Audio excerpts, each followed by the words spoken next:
花西在地新闻，过12天就要选举了。民进党昨暝伫因的中央党部的头前举办护国宝台落架吴思怀之夜，讲要甲国民党的不分区立委候选人吴思怀甲揪落来。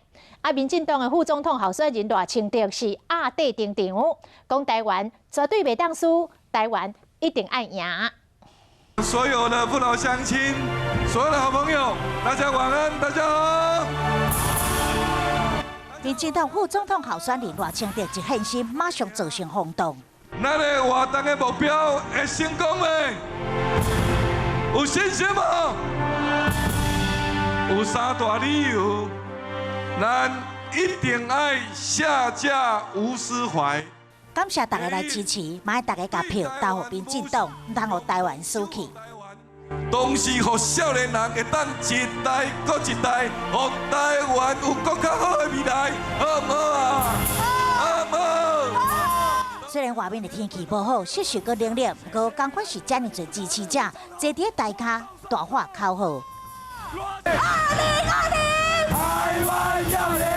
民进党立委候选人吴怡农在国民党提出不分区立委名单了后，在民策发起下架吴思怀的活动，得到立委候选人热烈的响应。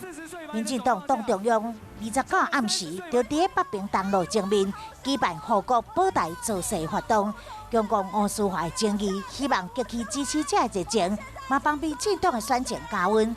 大家搁在大喊下架吴思怀。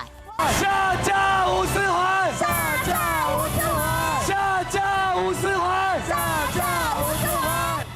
党内重要人物拢来到现场站台，这少年候选人代表嘛展现活力，希望透过一场搁一场的造势活动，替民进党攸关声势，嘛会当捞掉更较侪选票，拍出水开的好成绩。